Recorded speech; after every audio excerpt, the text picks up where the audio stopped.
Queridos, bom dia mais uma vez a todos, aqueles que eu não cumprimentei, não apertei as mãos. Antes de nós entrarmos na nossa exposição, obrigado, Ackley, de Romanos, capítulo 3, esse é o texto que você vai ser convidado a abrir aqui nesta manhã. Romanos, capítulo 3. Eu queria fazer, acho que eu me enrosquei aqui, um breve momento de oração pelo nosso irmão Mariano e pela sua família, que estão nesse momento enfrentando uma guerra muito grande, não é? E as notícias não são boas, todos nós sabemos que as notícias não são boas, mas enquanto tiver o Espírito no corpo, nós estamos em oração. E nós vamos orar nesse momento.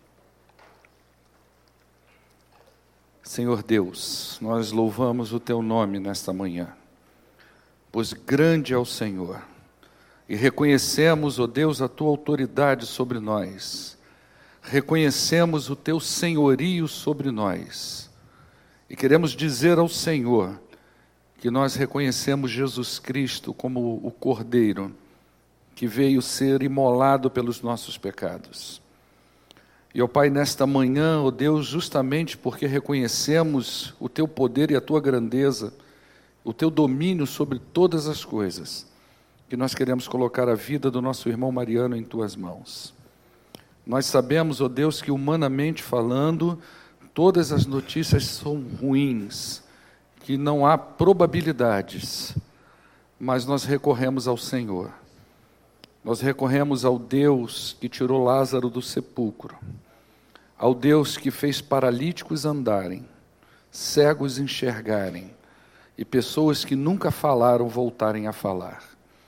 E por isso, ó Deus, nós entregamos a vida deste irmão em Tuas mãos, mas também reconhecemos que toda resposta vem do Senhor, e tudo que vem do Senhor é bom.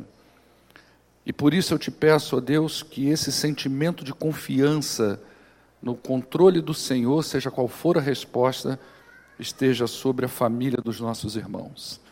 Irmã Berenice, o Ackley, a Karina, ó Deus, o Neemias, todos que estão ligados a essa família de forma assim tão direta, quanto aqueles que estão indiretamente ligados, familiares, amigos, que todos sejam contemplados por essa confiança no Teu nome. Em nome do poderoso Jesus Cristo que oramos. Amém. Abra a sua Bíblia, por favor,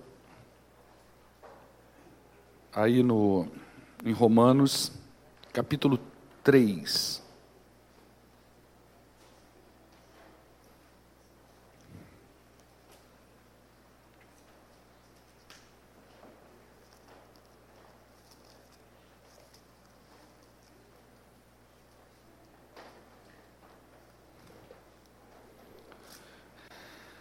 Capítulo 3.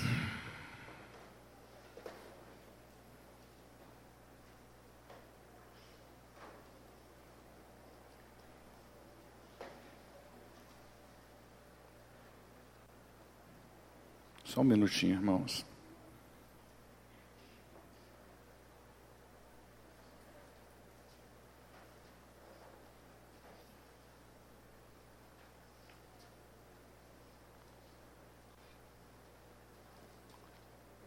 Nós vamos ler de 1 a 8. Eu tinha a intenção de trabalhar só de 1 a 4, mas é de 1 a 8. Vamos lá. Que vantagem há, então, em ser judeu? Ou que utilidade há na circuncisão? Muita, em todos os sentidos, principalmente porque os judeus foram confiadas as palavras de Deus. Que importa se algum deles foram infiéis? A sua infidelidade anulará a fidelidade de Deus? De maneira nenhuma. Seja Deus verdadeiro e todo homem mentiroso, como está escrito, para que sejas justificado nas tuas palavras e prevaleças. Mas se a nossa injustiça ressalta de maneira ainda mais clara a justiça de Deus, o que diremos? Que Deus é injusto por aplicar a sua ira? Estou usando um argumento humano. Claro que não. Se fosse assim, como Deus iria julgar o mundo? Alguém pode alegar ainda, se a minha mentira ressalta a verdade de Deus, aumentando assim a sua glória, por que eu sou condenado como pecador? Por que não dizer, como alguns caluniosamente afirmam que dizemos, façamos o mal para que nos venha o bem? A condenação dos tais já é merecida. Nós vamos seguir com as nossas exposições aí nessa carta de Romanos, que como eu tenho dito a vocês, se constitui uma das mais significativas, um dos mais significativos documentos que a igreja cristã hoje possui. Toda a Bíblia tem um valor imensurável, mas alguns pontos das Escrituras Sagradas, elas ressaltam com mais significância aos nossos olhos. E o livro de Romanos é um caso desses. Como eu tenho dito a você, se você quer conhecer um pouquinho mais sobre a natureza do Evangelho, sobre o poder do Evangelho, da eficácia do Evangelho e do lugar do Evangelho na vida de uma pessoa, você tem que ler a carta aos Romanos, você precisa estudar a carta de Paulo aos Romanos, e nenhuma igreja pode deixar de ensinar esse material. Na semana passada, nós fechamos o capítulo 2. E esse capítulo 2 foi um capítulo de desarticulação. Foi isso que nós vimos em todo o capítulo 2. Ou seja, Paulo fragilizando as defesas dos judeus. Tudo que eles se apoiavam, Paulo foi desconstruindo, foi fragilizando aquelas crenças. Ou seja, Paulo pegou os judeus e nivelou esses homens ao resto do mundo. É isso que aconteceu no capítulo 2. Os judeus sempre se viram como pessoas à parte no mundo. Eles eram o povo de Deus, especiais para Deus. Todo o resto era resto. O gentio, às vezes, era considerado como cão. Era dessa forma que o judeu via o mundo nos tempos do apóstolo Paulo. E o capítulo 2 é um capítulo, então, de nivelamento. E é interessante que, para você compreender melhor um dos textos que nós mais usamos aqui na igreja em época de evangelização, que está aí em Romanos, né, que é o texto que está lá no capítulo 3, no verso 23, todos pecaram e foram destituídos da glória de Deus, necessariamente você tem que entender o capítulo 2 que nós estudamos. Por que Paulo fala o capítulo 3, verso 23? Porque lá no capítulo 2 ele nivelou todo mundo. Então, todos pecaram, inclusive os judeus. E todos, inclusive os judeus, foram destituídos da glória de Deus, inclusive os judeus. E nós falamos isso, então, no capítulo 2. Paulo fragilizou o apego que eles tinham à lei, Paulo fragilizou a ideia deles serem descendências de Abraão, Paulo fragilizou o argumento da circuncisão e nivelou essas pessoas com o resto do mundo. Isso aqui tem uma lição importante para nós aqui, que graça e maldição nos nivelam. A maldição do pecado nivelou todo mundo debaixo do pecado. Não há pessoas que são melhores umas das outras. Assim como a graça de Cristo também nos nivela. Porque você não tem como sair desse estado que o pecado te coloca, se não for pelos méritos de Cristo. E é isso que Paulo está trabalhando aqui. Não existe pessoa que é melhor uma do que a outra. O pecado nivelou todos nós debaixo da ira de Deus, da condenação. E a gente não consegue romper essa camada que está sobre nós.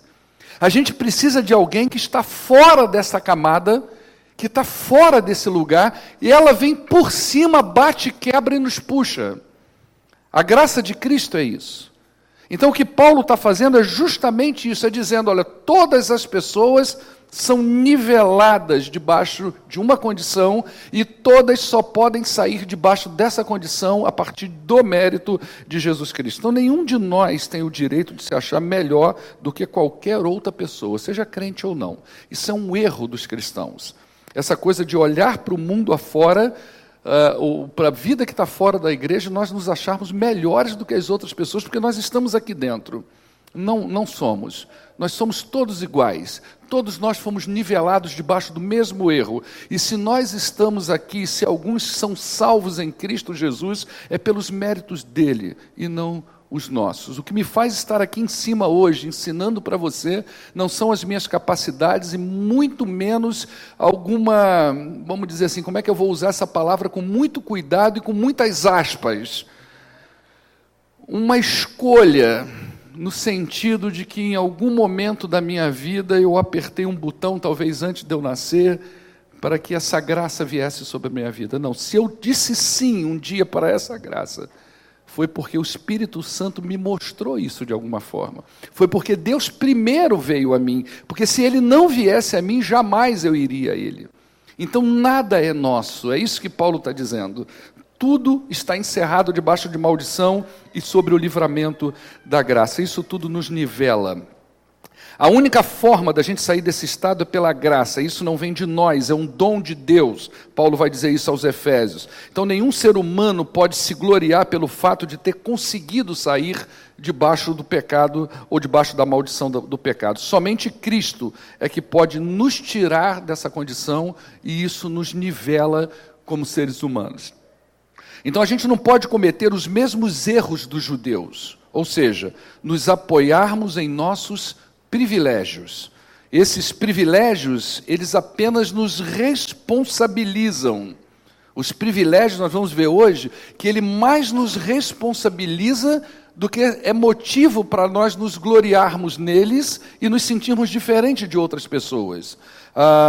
Os privilégios que nós temos enquanto crentes em Cristo Jesus, eles devem refletir o caráter de Deus, o amor de Deus, a graça e a misericórdia dele. É para isso que nós fomos chamados, é por isso que nós somos crentes. Então, quando eu abro a minha boca para dizer das bênçãos de Deus sobre a minha vida, ou quando eu quero falar dos privilégios que eu tenho por ser filho de Deus, até o próprio fato de usar essa prerrogativa de filiação, isso, na verdade, é para refletir para outras pessoas, elas veem em mim a graça de Deus, a misericórdia de Deus, o amor de Deus. O nosso texto de hoje, está aí no capítulo 3, tudo isso que eu falei agora tem um pouco a ver com o capítulo 2.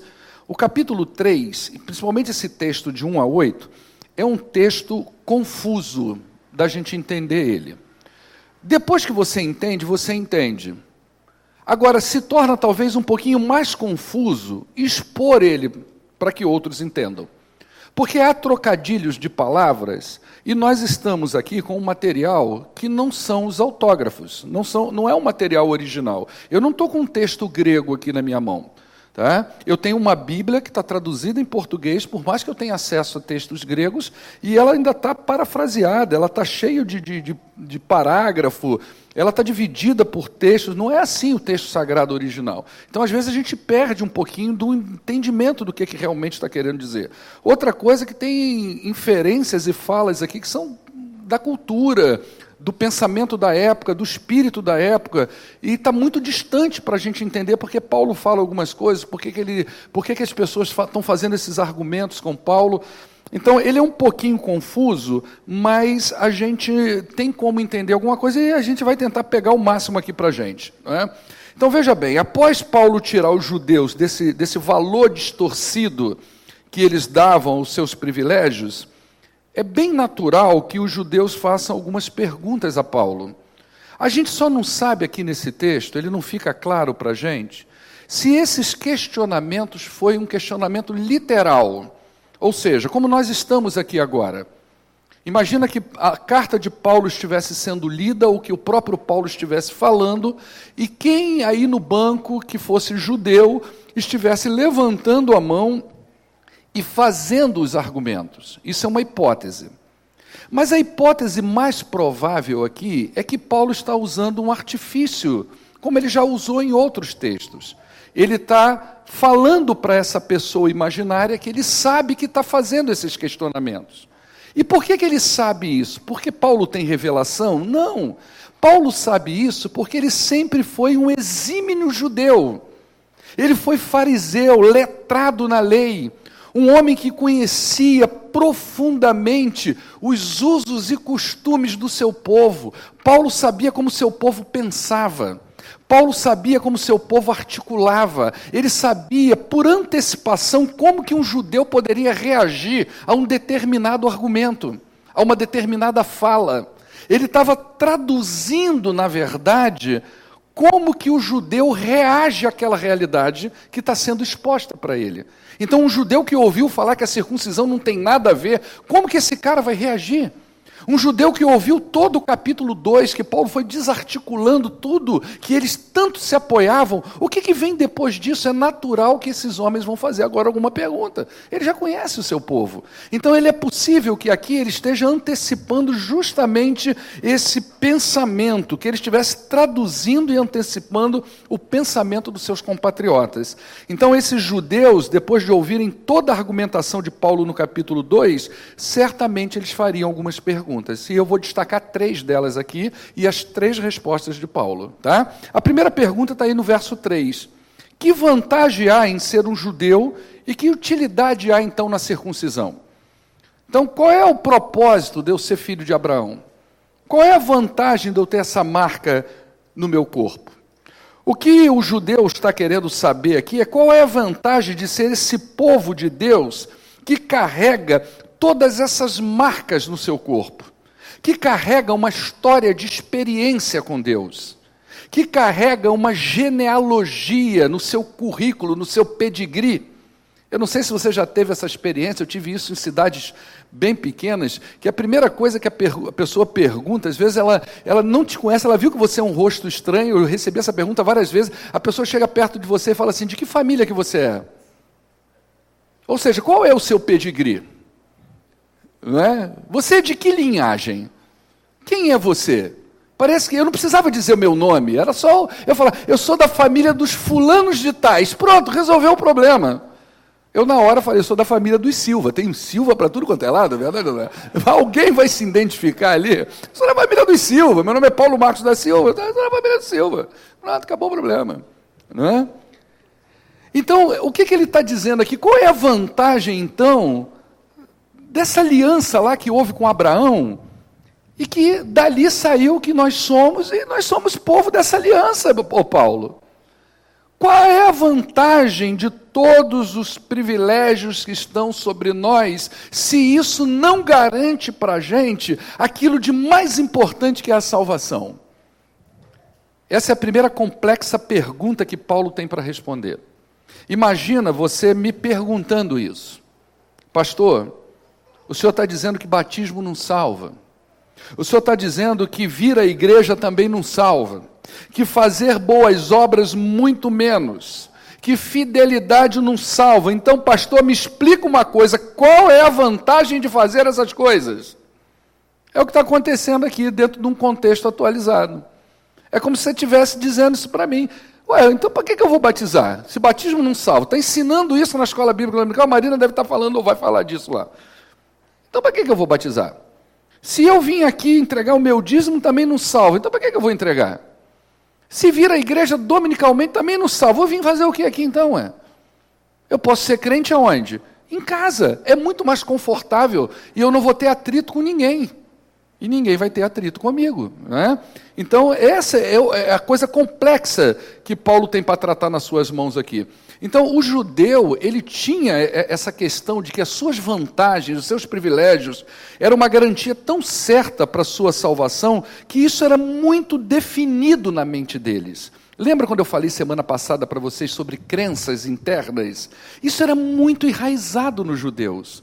Essa crença de que ele era um povo exclusivo e que nada do que eles faziam podia tirar a eternidade das mãos deles. Os seus pecados não eram suficientes para quebrar o que Deus prometeu para eles lá em Abraão. Então era uma crença muito enraizada, muito definida, e não era fácil de Paulo quebrar ou amolecer essas crenças, né? Se eles mantivessem os ritos, se eles não fizessem tudo direitinho, eles não seriam julgados como o restante do mundo. Se você voltar lá nos evangelhos, por exemplo, em Mateus capítulo 3, verso 9, você vai ver que João Batista já questionou isso, né? Ele, na hora que ele está batizando lá, ele vira para o pessoal e diz, não pensem que vocês podem dizer a si mesmos, Abraão é nosso pai, pois eu lhes digo que destas pedras, Deus pode fazer surgir filhos a Abraão. Olha que lá atrás já estava vendo esse questionamento. Isso foi uma palavra que eu dei na classe daqui hoje, né? Poxa, fazer uma circuncisão é uma coisa dolorosa. Criança, tudo bem, até 8 anos de vida, nem lembra mais, né? Mas é uma coisa dolorosa. Se eu quero ser um judeu dentro do contexto de Paulo aqui, e eu já sou adulto, eu tenho que passar por isso. Como a professora aqui trouxe, algumas religiões ao lado também praticavam ritos que eram extremamente dolorosos para garantia desse lugar após morte, que era tão bom para as pessoas, era doloroso. Mas por que as pessoas preferem isso do que simplesmente crer no Deus que não precisa fazer isso? É a justificação pela fé. Não é estranho isso? Eu vou te dizer por quê. Porque quando eu pego uma coisa e faço uma marca no meu corpo, eu resolvi o problema. Acabou. Eu vou sentir uma dor momentânea, mas eu não tenho que preocupar dia após dia com quem eu sou. O cristianismo é diferente. Ele te chama para circuncidar o prepúcio do seu coração. Então ele quer te dizer todo dia, vem cá, você é um bom pai? Você como marido, como esposa, reflete o caráter de Cristo? Como é que é a realidade de você como filho, como vizinho? Como que é você como estudante lá na escola, na rua? Ou seja, de tudo isso o que importa é ser uma nova criatura. E para ser uma nova criatura eu vou ter que investigar isso dia após dia. E esse crescimento, essa maturidade, ela é dolorida. Porque ela me faz todo dia eu ter um encontro com essa realidade podre, distorcida que existe dentro de mim. Quem é que quer viver isso todo dia? Quem é que todo dia quer ficar ouvindo alguém dizer para você que você precisa mudar, que você precisa ser melhor, que você precisa crescer, que você precisa refletir o caráter de Cristo? Então, ser circuncidado é muito mais tranquilo do que todo dia eu ter que me haver com essas coisas. A dor do cristianismo não é física, é espiritual. É uma coisa diferente. Ela me faz reaver com as pessoas vínculos rompidos, ela me faz dar outra face, ela me faz entregar a capa quando o cara me rouba alguma coisa. É uma coisa diferente. E a nossa natureza humana dominada pelo pecado não quer ser essa pessoa, mesmo eu sendo cristão e estando dentro da igreja. Porque se isso resolvesse a nossa vida, todas as igrejas do mundo seriam diferentes. Então o judeu tinha isso definido na cabeça dele. Lá em João capítulo 8, verso 33, eles falaram sobre isso com Jesus Cristo. Eles disseram assim, eles lhe responderam, nós somos descendência de Abraão e nunca fomos escravos de ninguém. Como você pode dizer que seremos livres? O judeu está reivindicando para si. Nós somos descendência de Abraão. Como que nós podemos ser escravos do pecado? Isso não existe para a gente. Como eu já venho falado aqui em 2, 3 mensagens, os rabinos acreditavam que os judeus, ao cometerem pecados, eles não estavam isentos das consequências do pecado. O pensamento rabínico era assim. Bom, você cometeu um pecado, você não está isento da consequência, mas para o inferno o judeu não vai. O circuncidado não vai, porque Deus prometeu a Abraão isso. E alguns rabinos chegavam a escrever que Abraão estaria na porta do Hades, para impedir qualquer possibilidade de entrada de um circuncidado ali dentro. Então era uma mentalidade, era uma crença muito enraizada, né? E Paulo vai ter que dar uma resposta a isso. E aí ele vai dizer no verso 2, muita em todos os sentidos, principalmente porque aos judeus foram confiadas as palavras de Deus. Eu acho que a pergunta estava no verso 1, né, Márcio? Eu falei 3, mas ela estava no 1, né? Tá certo, é que eu errei aqui. Então no verso 2 ele responde a pergunta do verso 1, né? Muitas. Ele aqui, veja bem, Paulo não vai expandir os privilégios. Ele vai fazer isso ao longo da carta. Né? Se você já leu a carta toda, você vai ver que lá no capítulo 9 ele expande um pouco esses privilégios. Mas aqui ele restringe. Ele não vai falar, ele só vai falar, olha, são muitos esses privilégios. Então, ele responde afirmando que as vantagens são grandes. Ele não vai expandir isso, vai expandir lá, mas aqui ele fala pelo menos de uma. Aos judeus foram confiadas as palavras de Deus. Em algumas traduções, os oráculos, porque às vezes não está falando da escritura completa, está falando de profecias, de textos específicos, mas o que está englobando aqui para a gente é tudo que é palavra de Deus, não é? Foi confiada aos judeus. O que isso quer dizer? A gente estudou aqui, quando a gente estava estudando a origem da Bíblia, eu falei para vocês sobre revelações de Deus para a humanidade, não é? Então nós tivemos aquelas revelações que foram consideradas revelações especiais e revelações que são consideradas gerais, né? O que Paulo está dizendo aqui é o seguinte: olha, toda a humanidade teve uma revelação de Deus no coração do homem, na consciência do homem, nas coisas criadas. As digitais de Deus estão por toda a parte, mas só a vocês foi dada a revelação escrita. Só aos judeus é que tiveram esse privilégio de ter contato com esse material exclusivo da parte de Deus. Primeiro foi dado para eles. Isso não foi dado para os cananeus, isso não foi dado para os amorreus, isso não foi dado para os gregos, isso não foi dado para os romanos, isso foi dado para os judeus. E Paulo considerava isso um privilégio muito grande, porque só eles, mais ninguém, isso distinguia eles de todos os povos, né? E isso já era um grande privilégio, e até uma grande vantagem. Por quê? Porque eles tiveram, mais do que qualquer outro povo, a oportunidade para crer e confiar em Deus da forma mais saudável possível, como você hoje tem a Bíblia na sua mão. E isso nos responsabiliza. Se um atleta, por exemplo, recebe um treinamento diferenciado, informações privilegiadas, alimentação de melhor qualidade, você espera que ele saia melhor do que os outros e que ele vença. Isso se espera de nós. Nós temos as Escrituras Sagradas. Qual é o privilégio de ser crente? Olha, hoje aqui foi debatido na Escola Bíblica Dominical, não é? Foi usado até o personagem do Rafael. O Rafael ficou famoso com aquele personagem horrível, né? Que o Satanás pegava a Bíblia e dizia: eu conheço a letra. Qual é o seu privilégio como crente? Você conhece além da letra, você tem a unção e a iluminação do Espírito sobre a letra. Eu tenho mais do que uma pessoa comum.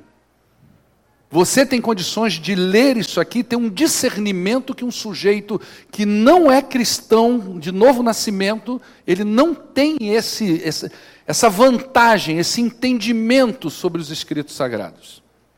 Isso é um privilégio, uma responsabilização sobre nós. A segunda pergunta que Paulo tem para responder está no verso seguinte: o que importa então se algum deles foram infiéis? A sua infidelidade anulará a fidelidade de Deus? Está aí no verso 3, né? Essa é uma segunda pergunta que Paulo está antecipando a ela, então eles estão falando isso. O que importa se algum deles foram infiéis, não é? Essa segunda indagação dos judeus é um pouco mais complexa de se entender, mas no geral o entendimento é o seguinte: é como se o pensamento judaico pudesse ser parafraseado da seguinte forma: e daí se nós formos infiéis? Isso vai invalidar a fidelidade de Deus? Ele não fez uma promessa para Abraão e para a sua descendência? Nós temos ou não temos uma aliança com Deus? Isso não tem a ver com o nosso caráter moral. Nós já somos circuncidados, nós observamos a lei, isso já é o suficiente para nos garantir a salvação. É isso aí que ele está indagando de Paulo. O que importa se nós ou algum de nós fomos infiéis? Se alguns pecam ou não pecaram, isso não tem valor, isso não tem importância. O que tem importância é que nós somos circuncidados e que Deus tem uma aliança com a gente. É isso que vale. Ou Deus vai quebrar a sua própria aliança porque um fulano pecou, o outro não pecou, um pecou, o outro não pecou. Como é que Deus vai resolver isso? Então eles jogam essa bomba nas mãos de Paulo, né? Observe que o judeu, ele se separa completamente de qualquer parte do mundo em relação à aliança de Deus. Nós já temos essa aliança, né? Para ele a aliança, no que se diz aos aspectos espirituais, é unilateral, né? A aliança para o judeu é bipartida. Eu tenho uma parte que é ritualística, eu cumpro. Aquilo que é espiritual, nem tanto. Essa é a parte de Deus, né? A minha ritualística. Então, para eles, tem um aspecto também unilateral. Não tem implicação de vida espiritual, só religiosa. Só tem implicação religiosa, não espiritual. Tá? No verso 4, Paulo responde essa indagação dizendo: de maneira nenhuma, seja Deus verdadeiro e todo homem mentiroso, como está escrito, de modo que são justas as tuas palavras e prevaleças quando julga. Está aí outro nó de gato. O que Paulo está querendo dizer com isso? Será que isso já estava encasquetado na cabeça deles? Já era uma frase conhecida, né? E nessa resposta que Paulo vai dar, ele enfatiza a fidelidade de Deus diante da infidelidade humana e dos erros de julgamento humano em relação ao juízo de Deus. Certamente Deus não vai deixar de ser fiel, porque alguns judeus foram infiéis. Deus não vai quebrar a sua fidelidade. Não é isso que diz lá em 2 Timóteo 2,3? Não é? Se somos infiéis, ele permanece fiel porque ele não pode negar-se a si mesmo. É um atributo de Deus. Ele não vai negar, então Deus vai continuar sendo fiel. Então está havendo uma distorção de interpretação da parte dos judeus. Né? Mas se a nossa infidelidade também não anula o juízo de Deus, mas a nossa infidelidade também, ela não vai anular a fidelidade de Deus, mas ela também não anula o juízo de Deus. Também não vai, Deus não vai deixar de ser juiz, porque nós fomos fiéis ou infiéis. Ele permanece fiel e ele permanece juiz, né? Nesse caso, ele vai cumprir, de todas as formas, o seu juízo em nós, mesmo nós sendo mentirosos e achando injusto algumas coisas que Deus faz. Aí nós nos colocamos como juízes de Deus. Às vezes nós julgamos os atos de Deus. E como é que Paulo vai embasar isso? Ele vai tirar um extrato que está lá em Salmo 51, verso 4, que é um salmo de Davi. Todo mundo conhece esse salmo, e ele vai usar esse salmo para explicar o que ele está falando. Por que aqui está diferente? Tá? Porque aqui já é uma tradução mais atualizada, Paulo está tirando provavelmente da tradução grega, da Septuaginta, e lá tem algumas formulações um pouquinho diferentes. Mas olha só, contra ti, somente contra ti pequei, e fiz o que tu reprovas, de modo que é justa a tua sentença, e tem razão em me condenar. O que está acontecendo aqui? Pode ter havido que Davi, em algum momento da sua história, tenha achado injusto da parte de Deus o que ele estava vivendo. Porque depois do pecado de Davi, você conhece a história de Davi, sabe o que ele fez. Não é? Ele cometeu um homicídio, um adultério seguido de homicídio. Um pecado grave. E a partir desse dia, a história de Davi mudou muito. A primeira consequência, o primeiro ato ali que pesou sobre a vida dele foi a morte do filho concebido naquela situação. Não é? E depois a vida de Davi foi horrível, a família dele desfacelou, o filho dele envergonhou ele passou a ser perseguido pelo filho dele, a história foi horrível. Não é? Então, em algum momento, esse homem pode ter questionado da seguinte forma: estaria Deus sendo justo em exercer esse peso sobre nós? Mas agora, no verso 4 do capítulo 51, ele vai dizer, de modo que são justas as tuas palavras e tu prevaleces quando o Senhor julga. Ou seja, o meu pecado, a minha mentira, evidenciou a justiça verdadeira de Deus. Ele é verdadeiro. Davi chegou a essa conclusão. E eu sou mentiroso. A minha visão sobre o juízo de Deus é distorcida. Como é que a gente contextualiza isso hoje? Quantas vezes a gente passa coisas na vida que a gente pensa lá no coração, na mente, ou no fundinho do coração, e alguns com a boca bem grande, Deus está sendo injusto. Pergunta para um marido que ama sua esposa e perdeu ela, se Deus foi justo com ele. Pergunta àquela mãe cujo filho amado e tão desejado, ela não obteve resposta quando orou para que ele pudesse viver, ou pela segurança dele, se ela acha que Deus foi justo ou injusto com ele. Então é nesse contexto que a gente percebe como, vez por outra, nós julgamos e avaliamos as ações de Deus. É o que está acontecendo aqui. E Paulo vai dizer, não, seja todo homem verdadeiro, mentiroso e Deus verdadeiro. Essa fala é o recorte, como eu disse aí, de 51:4, né? Nesse salmo, então, Davi reconhece o que Deus permitiu que ele vivesse, todos os resultados do seu pecado. Ele se viu como mentiroso e Deus como verdadeiro. No fim das contas, o erro humano aponta para a justiça divina. Terceira pergunta está aí no verso 5. Mas se a nossa injustiça ressalta de maneira mais clara a injustiça de Deus, o que nós diremos? Que Deus é injusto por aplicar a sua ira? Eu estou usando um argumento humano. Olha que outra bomba que essa gente jogou no colo de Paulo. Bom, se eu peco, não é? E quando eu peco, Deus é glorificado na sua justiça, logo, enquanto mais eu pecar, ele vai ser mais glorificado. Então, se ele me julgar e aplicar a ira sobre mim porque eu pequei, ele não está sendo injusto, porque ele está me condenando por uma coisa que eu estou fazendo que está glorificando ele. Olha que coisa doida. É por isso que Paulo diz assim, estou usando argumento humano. Eu estou usando o absurdo humano. Eu estou usando a lógica que as pessoas usam quando elas querem se afastar da realidade de Deus, né? Então, a conclusão óbvia que o judeu chega agora é a seguinte: bom, se a nossa irreverência, se a nossa irreligiosidade, se a nossa infidelidade, elas ressaltam, ou seja, coloca Deus em evidência, o quanto Ele é Deus e o quanto Ele é justo, verdadeiro, nós devemos ser agraciados por Deus quando nós pecamos e não punidos por Deus. Tem uma coisa errada aí, Paulo. Sabe o que eles fizeram com Paulo aqui? Alguém lembra no passado, aí, os mais antigos da década de 80, aí, 90, não sei nem se esse cara está vivo, mas tinha um sinuqueiro aí chamado Rui Chapéu. Ele dava uma sinuca de bico nas pessoas, né? E as pessoas davam uma sinuca de bico do Rui Chapéu, e quando a gente estava em situação difícil, aí começou a vir esse dito popular: meu filho, essa daí só Rui Chapéu para sair dessa. Né? O que eles fizeram com Paulo foi isso. Colocaram Paulo prensado numa quina e cercaram de todos os lados e disseram para Paulo: eu quero ver você sair daqui agora. Sai dessa, cara.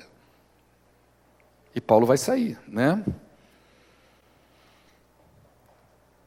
A queixa é que se o fracasso dos judeus dá mais relevo à justiça de Deus, e se justamente esse fracasso contribui, de certo modo, para a sua glória, majestade e grandeza, então por que Deus vai punir essas pessoas? Então é uma maneira estranha de justificar os erros contra Deus. A verdade é que ninguém quer, ou no geral, ninguém tem prazer em servir ao Criador como a Bíblia exige, né? As pessoas, elas querem justificar o seu pecado na graça, na misericórdia e no amor de Deus. É isso que a gente faz. As pessoas continuam pecando na certeza que no fim Deus vai perdoar, porque o amor de Deus é maior, porque a fidelidade de Deus é maior. Usam textos bíblicos e colocam palavras na boca de Deus que não refletem o sentido original do autor divino. Deus é amor, Deus é fiel. É o que eles estavam fazendo, colocando na boca de Deus textos que não refletiam a originalidade, o sentido original que o autor, que o Criador divino quis dar aquilo ali, né?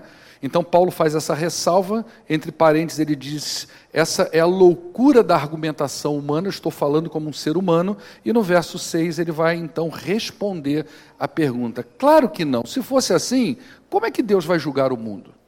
Se coloca no lugar de Deus agora. Os judeus acreditavam no juízo final, eles acreditavam que um dia Deus vai se sentar como juiz de toda a terra e vai julgar todos os atos dos homens. Ele vai fazer isso, principalmente dos gentios. A gente não, mas eles vão ser julgados. O crente não vai ser não, mas quem está lá fora vai. Deus vai sentar e vai julgar aquele cara que me feriu, Deus vai julgar aquele ladrão, Deus vai julgar aquele assassino, menos a mim. Então um dia Deus vai julgar esse povo todo.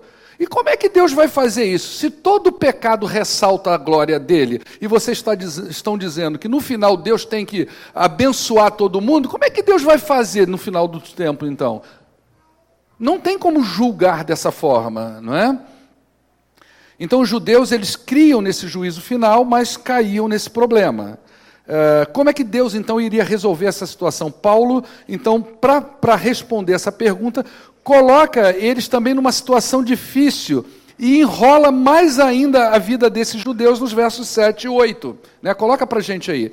Alguém pode alegar: se a minha mentira ressalta a veracidade de Deus, aumentando assim a sua glória, por que eu sou condenado? Não é? Por que eu sou condenado? Aumenta a sua glória. Por que não dizer como alguns caluniosos afirmam que dizemos: façamos o mal para que nos venham o bem? A condenação de tais já é certa, não é? O que ele está dizendo aí? Porque não diz, eu coloquei o texto aqui, né? A condenação dos tais é merecida. Então, Paulo finaliza essas argumentações, esse bloco, com esses 2 versos que servem para amplificar, então, tudo que ele vem dizendo. A lógica do pensamento judeu, a quem ele está se dirigindo, não faz nenhum sentido. Pelo contrário, ele reforça a ideia de que nós somos isentos dos males do pecado e que nós devemos praticar o mal para obter o bem. Essa é a ideia dos judeus. Bom, se tudo que eu faço é para... Deixa o texto aqui, por favor, Márcio. Se tudo que eu faço é para a glória de Deus, o meu pecado, então vamos fazer o mal para que nos venha o bem. Qual é a ideia que eu estou reforçando aqui? Eu preciso continuar pecando para que o bem venha sobre mim. Não é uma coisa meio esquisita? Paulo está desarticulando isso tudo. Então, veja bem, para a gente finalizar, como eu disse a vocês, isso aqui é bem complexo da gente entender. Mas vamos aplicar isso aqui para a gente, no geral. Tá? Como é que a gente entende esse mafuá todo aqui? Tá? A gente pode seguir da mesma forma como nós fizemos na última mensagem, visto que os textos são interligados. Então, como é que Paulo se dirigiria a nós? Depois que a gente ouviu tudo que a gente ouviu no capítulo 2, a gente perguntaria assim para Paulo: Paulo, que vantagem há em ser crente? Então, Paulo poderia responder muitas, mas uma é fundamental. Vocês são embaixadores de Cristo na terra. Além do mais, vocês têm a Bíblia Sagrada e a iluminação do Espírito para discernir o que é certo e errado. Você quer melhor privilégio do que esse? Você quer melhor vantagem do que essa? Você já tem tanta coisa boa. Mas a principal é que você tem as Sagradas Escrituras e elas são capazes de conduzir você para a vida eterna. Elas são capazes de tornar a sua vida, a sua família, padrões de santidades de uma forma muito mais saudável. Pergunta número 2, mas Paulo, Deus é fiel e por mais que sejamos pecadores, Ele nos salvará no final. Afinal de contas, Deus é amor, isso já não é o suficiente, Paulo? Resposta de Paulo, sim, você está certo. Já é o suficiente. Deus é fiel e justo e todo homem é mentiroso. Cabe a você fazer como o rei Davi, reconhecer que é pecador e pedir perdão a Deus. É isso que glorifica e exalta o nome dele, não seu pecado não confessado. Paulo é esperto, né? É isso que glorifica a Deus. Paulo diria para a gente hoje, né? Pergunta número 3. Então, Paulo, deixa eu ver se eu entendi. Você concorda que Deus é fiel até o fim e que o meu pecado ressalta a grandeza e a justiça dele? Nesse caso, não é melhor eu continuar no pecado para que ele seja mais engrandecido? Principalmente quando ele me salvar, as pessoas vão dizer que ele é pura bondade. Imagina, eu vivo uma vida de pecado, longe de Deus, e o dia que ele me salvar, assim que eu for, né, as pessoas vão olhar, caramba, Deus é bom mesmo, né? Não acha que é melhor viver assim, Paulo? Resposta de Paulo, pensar assim é loucura. É dessa forma louca que as pessoas pensam no mundo. Elas acham que no fim vai dar tudo certo porque são crentes. Vai dar tudo certo.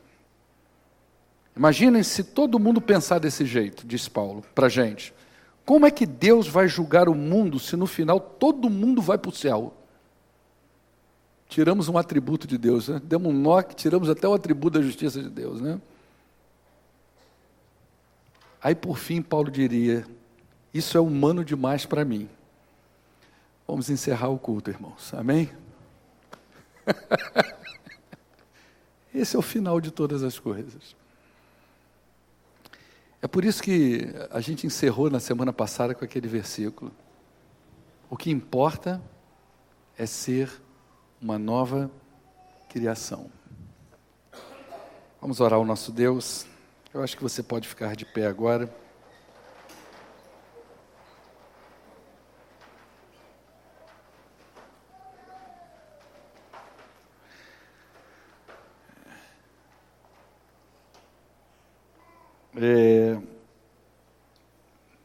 Eu vou repetir, sintetizado, a fala de alguns comentaristas desse texto. No geral, Moody, Rodg, Champlin, eu não sei, F.F. Bruce, mais uns caras aí. Se você não entendeu, fica triste não. Eu também não. É texto complexo, é texto de difícil entendimento, de difícil explicação. A gente tem que, em alguns textos, pensar de forma geral. O que Paulo está tirando aqui é todo o apoio na justificação pelas obras e colocando a gente frente a frente com a justificação pela fé. Os méritos de Cristo é a nossa maior confiança. Senhor, leve-nos para casa na Tua presença. Nos dê uma tarde abençoada e logo mais à noite nos traga aqui para juntos adorarmos o Teu nome. E de tudo que nós temos falado aqui, ó Deus, eu peço que o Teu Espírito testifique em nós a necessidade de uma vida, ó Deus, pautada na Tua palavra, uma vida santa, justa e piedosa, que seja refletida não apenas no nosso discurso, mas em quem nós somos como pessoa. Então abençoa aqui nesta noite os maridos, as esposas, os filhos, os pais, que todos recebam no coração esse mover do Teu Espírito, para que em seus lares reflitam a glória de Deus. Em nome de Jesus é que oramos. Amém. Dá um abraço na pessoa que está do teu lado e pergunta para ela, entendeu, irmão?